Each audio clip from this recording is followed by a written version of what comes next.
Hi everyone.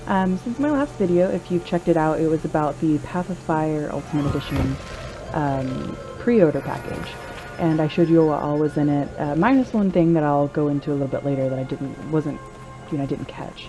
But I had some questions from people on Facebook and stuff like that asking me if it was really worth the money. Like, is everything that you get worth what you are buying in the pre-order package? And I did a little bit of analysis and broke it all down for you guys so you can see, of course, that it really is worth the money. The first thing on the list was, of course, like the PoF expansion itself. And if you look at the standard edition, you're buying the expansion for $30. So of course I put that down as $30. And the other obvious thing that was pretty quick to find out and look into was the 4,000 gems. 4,000 gems, if you look in the gem store, is about $50, so I put that in as $50. So that in and of itself is an $80 value, which is the Ultimate Editions pack, which isn't including, of course, everything else you get with it. After that, of course, I did a little bit more, digging, of course, to what comes in it and the values of each item.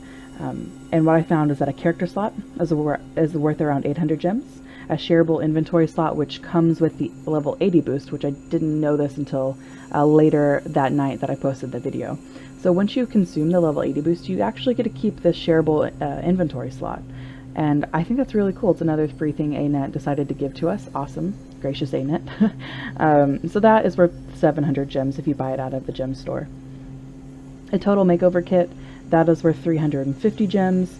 A name change coupon, 800 gems, the Elon Pass, which I based it off of what the other ones are. Of course, you can't buy the Elon Pass in game right now, but you can buy items that are similar to it, and since it's a permanent pass, it's worth 1,000 gems instead of the cheaper price, which is like, I think, yeah, 2-week pass, which is 150 gems. So this is a 2-week pass, and that's worth 150. So the permanent pass is 1,000. So I put the Elon Pass as 1,000 as well. It does the same things as what you're doing with the Mistlock Sanctuary Pass, etc. So I gave it this price point. Okay, the level 80 boost.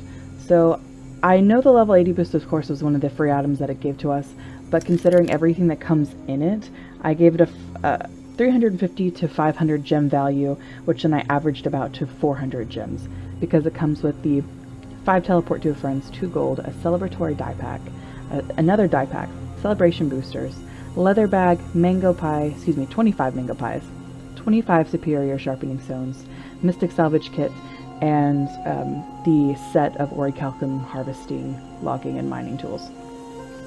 So I gave that an average about 400 gems, because these things aren't terribly hard to get in game, at least the bottom part. They're not terribly expensive. The celebratory die pack is a exclusive pack, the 2 gold, of course, and then the teleport to a friend. So I gave it a ballpark of 400 gems. To me, that's what it's worth. The Sun Spear outfit. I gave the Sun Spear outfit a 700 gem value. I kind of just averaged it off of some of the, the ones that are already in the cash store. They vary, but I feel that from what I saw, most full outfits cost about 700 gems, so I gave it a 700 gem value. The Sun Spear weapon, I gave it 100 gem value because I don't know what it would be worth by itself, so I just gave it a low price point. And then, of course, the mini Balthazar, I gave him a 500 gem value, because most of the miniatures that you can buy in the shop, they range from about 350 to 500, and the 350 ones have been in the shop for a while, but when you look for something that's like a very known character, like Scruffy, for example, it's 500 gems. Mini Orion, about 400 gems. So I gave him a little bit higher of a price point at 500 gems, because I feel like if they were to sell it in the cash shop, they would probably sell it for that price point. So with all of that said, I added up everything that I just mentioned to you.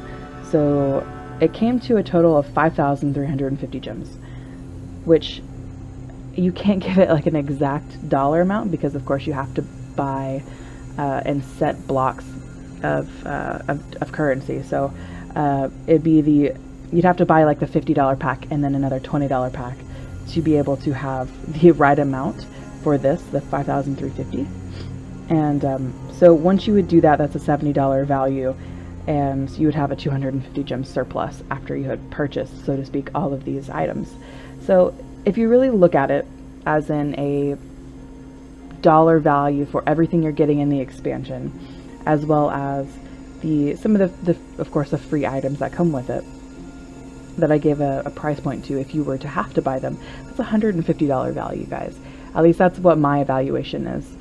So if you were thinking about, or on the fence about whether or not to buy the expansion, or what, maybe not just the expansion, but what pack you want to buy, I would highly suggest, if you can afford it, buying the Ultimate Edition. It's got a lot of stuff in it that would be expensive really to buy otherwise. You're getting a lot of free items here, considering that the 4,000 gems and the expansion itself is $80, which is the price of the Ultimate Pack. I think it's worth it.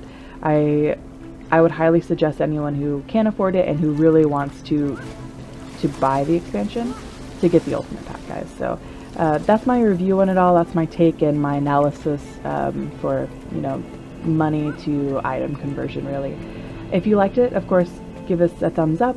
If you have any comments, of course, share it with me in the comment section. I would love to hear from you all. And of course, until next time, I'll see you later, guys. Bye.